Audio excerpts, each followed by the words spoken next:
We continue our NFL team betting profiles with Larry Hartstein and Emory Hunt. And gentlemen, we got to talk about the always entertaining Tampa Bay Buccaneers led by Baker Mayfield. And that's where I want to start, Emory. Obviously, we've got a change at the top with the Tampa Bay Buccaneers, but we got Baker Mayfield. They sort of reloaded a bit at the wide receiver position. What are your expectations for Baker Mayfield this year? More the same, to be honest. You hope that he cuts down the turnovers, but the touchdown number and, how he plays is still going to be the same. So I like him to go over 30.5 touchdown passes this season. They've revamped that receiving core. They got Emeka Egbuka coming in as well. Chris Godwin, whenever he gets out there, is going to be a very good player. And I like what they have in the tight end room. Plus, they can run the football. So they're balanced. Baker Mayfield should be able to do what he did the last couple of years in Tampa. I like Buccaneer Baker more so than I like Browns Baker. So this Baker, I expect to see more of the same.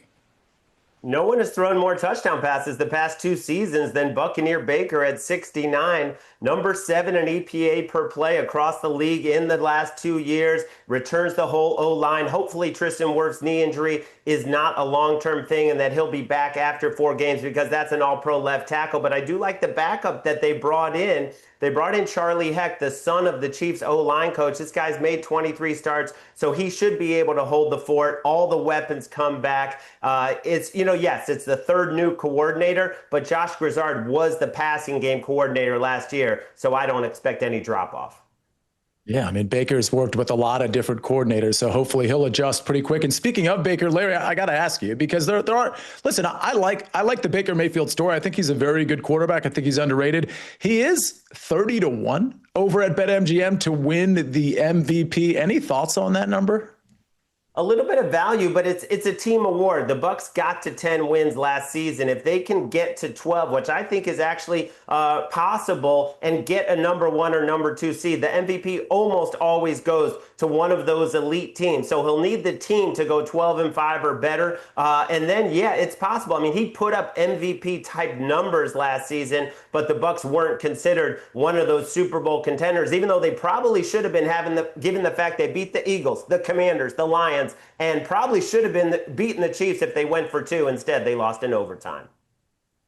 Well, for me, it's not a good value because Baker doesn't make those wild plays that warrant the MVP conversation. And he also turns the ball over a little bit too much to be considered. So he'll have those games where he'll have 1 touchdown and 3 turnovers. And then he'll have the game where he'll have 3 touchdowns and no turnovers. If you're going to win an MVP, you got to be playing significantly important football on the back end of the schedule, and Baker has to prove that he can do that on a consistent basis. If he can have the 41 touchdowns like he had last year with 10 interceptions or 9 interceptions, then yes, he puts himself in that conversation. But it's the same reason why we won't see a Matt Stafford in that conversation or someone that puts up those gaudy numbers like a Jared Goff. It has to be something that you could do outside of what your known skill set is, i.e. running the football or making some game-winning drive and game-winning plays.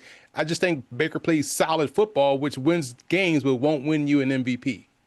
Yeah, fair enough. Emory, you're so tied in the NFL, but really in all football circles, including scouting some of these college players. I think it was a bit of a surprise that Emeka Egbuka got drafted by the Tampa Bay Buccaneers. His talent is not really up for debate, in my opinion. I wonder how you think he is going to fit in with the Buccaneers. And I won't throw out there that he's 40-1 to win Rookie of the Year. Well, he'll fit in perfectly. He's just like Chris Godwin. And to me, this was a say from Tampa, like, okay, maybe we don't know how long we're going to have a Chris Godwin because he has been banged up a lot in his career.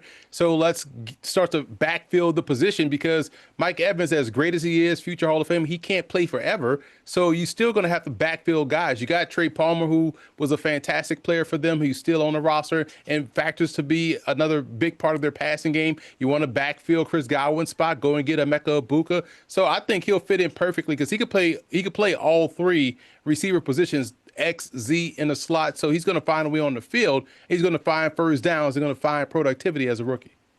Yeah, in off-season workouts, he's already proven to the coaching staff that he knows every position, slot, X, Z. I mean, they love him. The way Todd Bowles talked about him was like he was a child of his. The praise was that gushing in terms of what he is as a player and what he is as a person. I think he's a great fit. I don't think he's going to get in the Rookie of the Year race because of all the weapons with Evans and Godwin and Cade Otton and Bucky Irving and Rashad White. So I don't think the numbers will quite be there, but I think he's going to be a very valuable piece.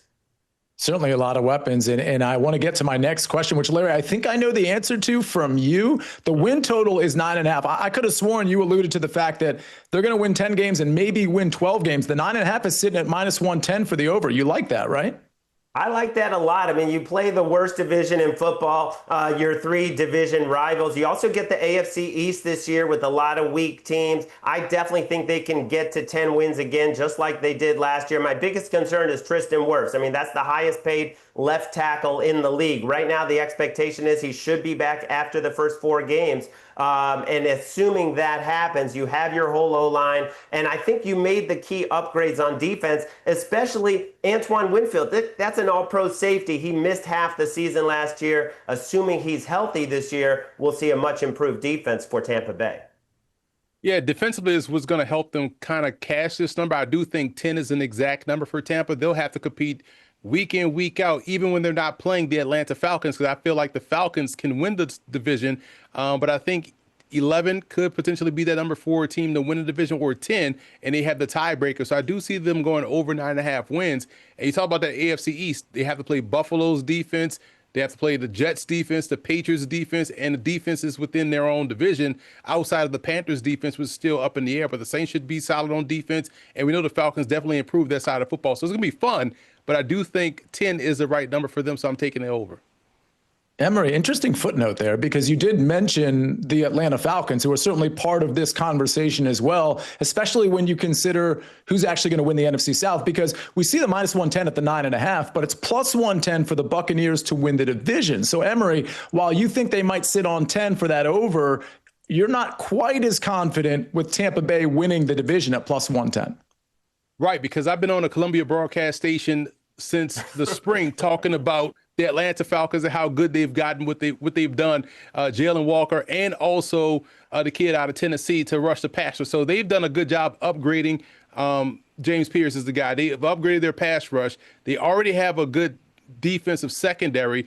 And on offense, you have 2 legit running backs. You have a young, improving, ascending quarterback in Michael Penix with solid options at wide receiver. So as much as I talked about the Bucs being balanced on offense, so are the Falcons. And the Falcons are now better on defense. So this is going to be a dogfight all the way through the season. I do like the Falcons to win that division, but I think that's why we got to start talking about the Falcons a little bit more so in the same breath as Tampa, because they're one and the same. Jalen Walker, James Pierce, Leonard Floyd, yes, those are good upgrades for the pass rush. But I think the jury's still out on Michael Penix. I mean, you're talking about 6 games, 58% completions, 3 touchdowns, 3 INTs. Let's see what he's going to do with the full season. I still think the Bucs are a cut above. All right, gentlemen, we got about, 60 seconds left or so. I do want to get to the favorite season-long player prop, which you both agree on. So maybe each of you give me 20 seconds or less on favorite season-long player prop. Larry, I'll start with you. Bucky Irving, this kid is so impressive. Led the entire league in yards after contact per attempt, 3.93. He's so shifty, has such great vision, even though he doesn't have that breakaway speed. And we saw his role increase dramatically as the season went along, finished the season playing 70% of the snaps. His rushing prop sitting there at 1,000.5, very, very doable for this high-octane Tampa Bay offense, especially when you have all the passing weapons. It's not like teams can just load up against the run. I like him to go over that number as well. I love how he plays with a boyish exuberance. I'm not going to hammer down the exact number, but I remember Ricky Williams in 2000 got hurt on his 1,000th yard. So let's hope he gets past that. I do think Bucky Irving will do that this season.